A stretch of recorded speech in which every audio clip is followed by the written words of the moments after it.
beyond blasphemy to me. We're going to insult him by saying that there are 92 players in the National Basketball Association better than Kobe Bryant? The numbers don't just whisper that Kobe Bryant is the 93rd ranked player. They scream that he should be the 93rd ranked player. What? If I was in front of you, I would throw some water or something on you right now. You'd slap me right in the face. Idiocy. It's so ridiculous what you just said. Yeah. I can't believe that I'm having this discussion with you. I just can't believe this. You are using the eye test, but you are seeing with your heart because you still love what Kobe used to be. That poll is a joke. That poll is disgraceful. That poll, I have no association with it. I don't care if ESPN's name is on it. It is no excuse. Kobe Bryant done 92 players in the NBA better than Kobe Bryant. The blasphemy that comes out of your mouth sometimes. I don't even understand you right now. Ooh, tell us how you really feel. TGIF, happy Friday, everybody. Thanks for joining us here on First Take. Molly Karam here with you. Skip Bayless is in New York. Stephen A. is in Philly. Gentlemen, good morning. What's up? Stephen A. Smith, you know, for once, it might be good that you're actually whatever miles you are away from me and we're not across from each other at the desk, because I think this is about to get heated. Well, I think you need to understand that the American public needs to recognize that you're not in Bristol today, which is where you usually are, because you were banned. You were banned from Bristol headquarters due to the idiotic arguments that you were making just yesterday. Everybody knows that, so they told you you're allowed to show up on the air. They showed you you're allowed to show up on the air, but you weren't allowed in the studio today. I think we all know why. Yeah, the truth is I'm back in my town, New York City, and you're down there, and where is it, like New Jersey or Philadelphia? I don't know where you are. It's my second home. It's Philadelphia. Philadelphia. I'm actually allowed in two places. Enjoy. You're not. But go ahead. The city of brotherly love. I'm not feeling a lot of brotherly love right now. But let me say, you both look very handsome today, looking clean. I'm liking that no-tie look there with the all blue and all black.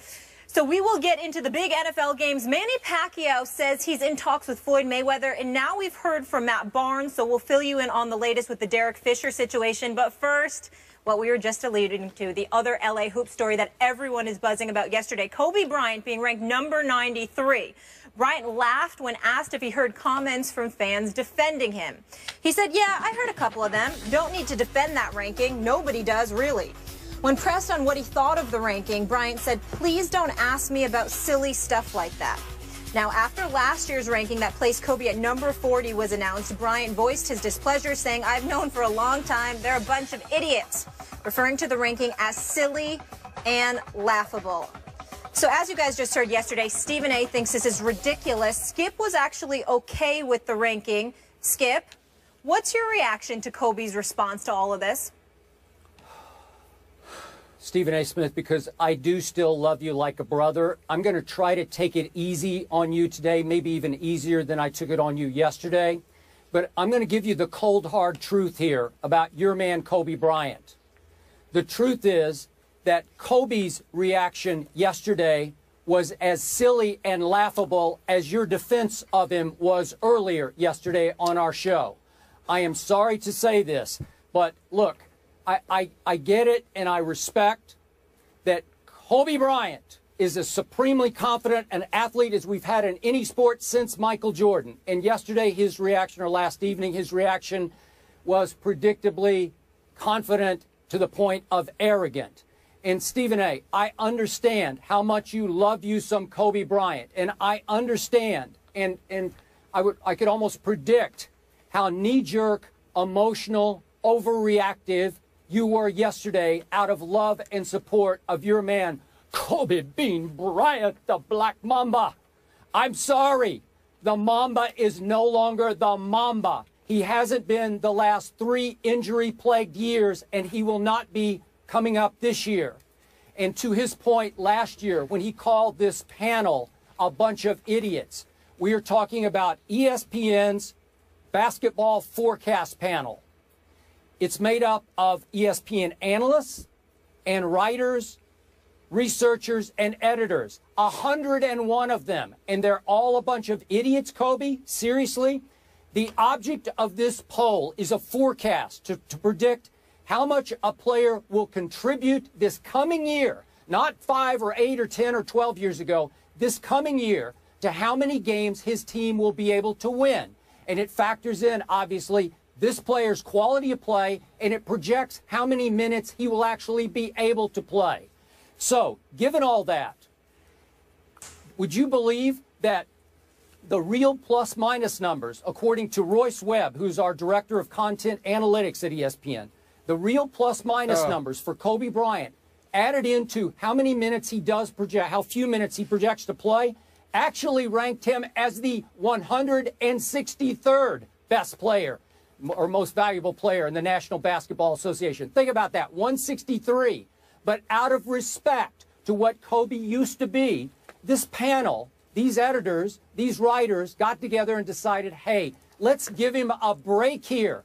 So they ranked him 93rd. They moved him all the way up from 163rd, which the numbers screamed that he should be, to 93rd, just because he used to be Kobe Bean Bryant, the Black Mamba. So we look at the last 3 years, and he ranked, going into the year, 25th, then 40th, then now 93rd. And I was told last night by some of the editors that each of the last 2 years, he has failed to even live up to those projections, that they overrated him going into each of the last 2 years at 25th and 40th.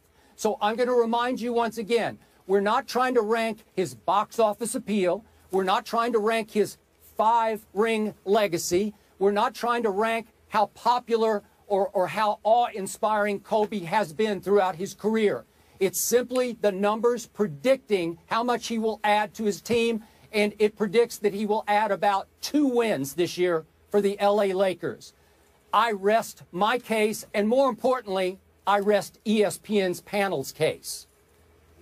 Well, you're entitled to rest ESPN's panel's case, and I understand that. But as far as I'm concerned, it's just a glaring acknowledgement that we have some people in this company that don't know enough about basketball. I don't care what you have to say. I don't care what they have to say. I know what I've seen with my own 2 eyes, and I know what I've seen in comparison to what exists in the NBA. I take into account everything that you said in all seriousness. I don't know why you're mentioning some of those names that you mentioned about the statics, the statistics and the statisticians and the analytics. And nobody cares about that as far as I'm concerned. When you're giving out the poll, why don't you put the names of each person that came to that conclusion and then let them be front and center and come talk to me, because chances are ain't nobody going to want to hear what they have to say. Not after a poll like that. Well, all right, that's fine. And I'm telling you, I'm dismissing 101 names. I don't care what they have to say. It's nonsense to me. It makes absolutely no sense. Anybody with 2 eyes and something close to 20/20 vision can see that that's absolutely ludicrous, and you're not taking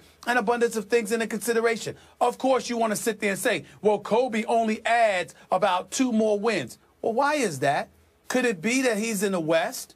Could it be that his teammates there, I say, are a bit subpar? Could it be that when you consider San Antonio and Oklahoma City and the reigning champions, Golden State Warriors, and the Los Angeles Clippers and the Houston Rockets, I mean, when you look at those teams alone, those 5 teams alone, we didn't even take into account some of the other teams, it's obvious why it's going to be a tough go-round for Kobe Bryant. Because he no longer has Shaq and Robert Horry and Ron Harper, and even though they didn't win the championship that year, Karl Malone and Gary Payton and those boys by his side. You know, I'm not saying that all of those guys for the Lakers are scrub. I'm not trying to disrespect them. Louis Williams, Brandon Bass, even Roy Hibbert to some degree, I think will make solid contributions. But this is the Western Conference, and the teams are loaded. We all understand that.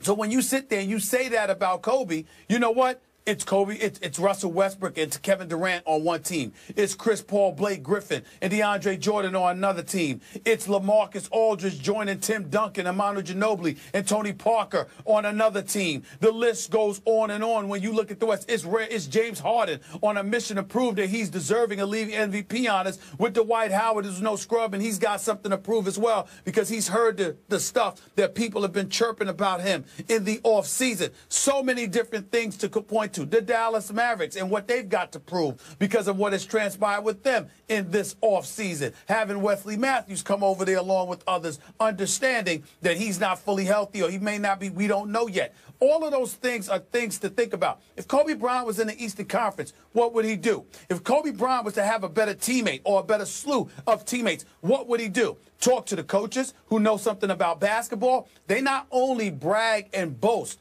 about the killer inside of him, the fact that he can shoot, the fact that he can take, he could take anybody, he could break down anybody. They talk about his football, they talk about his footwork, they talk about his basketball IQ, they talk about how knowledgeable he is about playing this game. Is Kobe Bryant what he used to be? Skip, we don't know that. It remains to be seen. The last 2 years, he only played 41 games. He came back for 2013, 2014. Skip, he played 6 games. He shot 42%. He came back and he played, what, 35 games? Okay, and then he shot like 37% over the course of those 35 games. But he had essentially been out a year and a half to almost 2 years before he came back and played those 35 games. The previous 8 seasons that he played in L.A., with the exception of 43% shooting from the field in 1 year, the other 7, he shot 45% or better. This is the Black Mamba we're talking about here. And I'm not trying to sit there and say that he should be mentioned in the same breath as a Russell Westbrook or Kevin Durant and guys like that, because they're younger and just as elite. But to sit there and say that there are 92 players better than Kobe Bryant, I applaud once again his decorum. I applaud his presentation. I applaud the fact that he's cool and is appropriately dismissive of such idiocy. And even though I'm not going to call out my colleagues because I'm very, very proud to work where I work, I consider this poll idiotic. I have nothing to do with it. And anybody that sits there and says, well, ESPN's poll said, just make sure you emphasize that Stephen A. Smith, or as you affectionately call me, Stephen Naismith, has absolutely, positively nothing to do with this poll. They didn't ask me. They didn't consult with me. Not that they have to. They did what they did. I have nothing to do with this. I am separate and apart from this, because if there's one thing I know, it's basketball. And there's no way in hell that there are 92 players in the world better than Kobe Bryant. I don't even think there's 92 players in the NBA better than Charles Barkley right now. And he just came off of hip surgery. I mean, give me a break. It's ridiculous. It's just ridiculous. Stephen Naismith, the inventor of basketball as we know it today.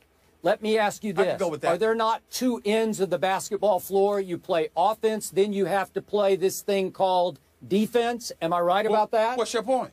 What's your point about that? My point is, last year, the numbers said Kobe Bryant was the 25th worst defender in the entire NBA. And by the way, speaking of offense, last year, for the 172 players who took 500 or more shots, 172 players, 500 or more shots, only 1 player shot a worse percentage in the entire NBA, Trey Burke of the Utah Jazz. That's the Kobe Bean Bryant, who used to be the Black Mamba. Hold on. That's not a fair argument, because I concede to you that the last 2 years haven't been ideal. But he only played 6 games 1 year and less than half the games the next, because he was recovering from injury each time. And anybody knows, Skip, particularly when you are an offensive-minded player, that when you're healing from an injury, you're usually going to take the breaks on a defensive end of the floor. That's what you're going to do, because your success, particularly when you are box office like Kobe, is predicated on what you do offensively. If Kobe Bryant had went out there and shut down folks but couldn't score a damn basket, we would sit there and say he's done. I'm not saying that their defensive stats and what have you aren't accurate.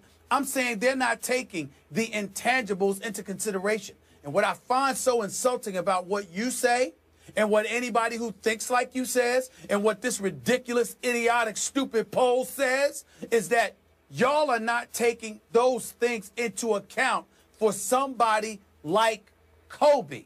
Kobe Bryant doesn't cheat the game. Kobe Bryant, he ain't perfect. I think he could do a better job of ingratiating himself with his teammates sometimes. We all understand that. We understand that some of the times, you know, he gets hungry, he wants to get fed, the players are turned off by it. We've heard all of those things from players over the course of time, privately or publicly. But in terms of his skill set and what he has meant to the game of basketball and what he does on the basketball court, you know good and damn well that if we're talking about Kobe Bryant here and he's taking plays off or he ain't doing what he's capable of doing, you know that that has a lot to do with him trying to find his rhythm, get his health back, and all of that other stuff. This is not some typical player, Skip Bayless. I'm talking work ethic now. This is not some typical player. Even you have to admit there is nobody that cares more about the game and about being great completely at it agree. Than Kobe Bryant. No. So that's the point. No, not even beginning to suggest that. We're talking about what will your body allow you to do at 37, coming off multiple serious injuries. Can you suddenly snap back to being one of the best defensive players as he was for about 12 straight years? No, he can't. He's not going to be capable. No, that's You've seen what's happened over the last 3 years. That's fair. That's fair if that's what they're saying. What I'm saying is they're talking like even if Kobe Bryant is healthy, because he's 37 years of age, he's not what he's used to be. He's done. I'm saying to you, tell me that you don't believe he's going to ever be healthy again, and I'll concede that because that's possible. Don't talk to me like if Kobe Bryant is 100%, that because he's 37, Father Time is here and he can no longer do damage in the NBA and there are 92 players better. If Kobe Bryant is healthy, even at the age of 37, he deserves far more respect than that. That's all I'm saying. Okay, but seriously, after a human being has suffered that many serious injuries at that advanced age, how healthy can he get? Even if he gets to, by his today's standards, 100% healthy, it will be about 70% of what he used to be because they have taken a toll on his body. And I'm telling you that at 70%, because of his ability to shoot a perimeter shot, combined with the lack of basketball IQ, most players in the NBA have, not the superstars, but most second, third tier players. There is no way on earth there are 92 players better than Kobe Bryant. That is ridiculous. Okay, here's the problem. And here's I believe the poll is embarrassing. No, Here's the truth, Stephen A. What do your eyes tell you over the last 3 years? Kobe Bryant has become, at this late stage and age, not much more than a jump shooter. Is that fair? He scores very few points of his points in the paint Ray anymore. Allen's a jump shooter too. He just Don't you want him? He's not capable. Okay? Ray Allen's a jump shooter too. Don't you want him? Wait a second. He's become an extremely high volume, low percentage distance jump shooter. That's not a recipe for great success. Six of the last 8 years, he's led this league in shots attempted. He's going to jack up the basketball. We all know that. We accept that. He's not going to make that many of them. He's going to hurt his team that way, in many cases, more than he helps it. I'm sorry. Okay. Guys, we got to... You'll see. We got to agree to disagree here on Kobe's ranking of 93rd, the 93rd best player in the NBA. This, of course, is his 20th season as a Laker, the most seasons for any player for any team in NBA history. Pretty impressive. Now to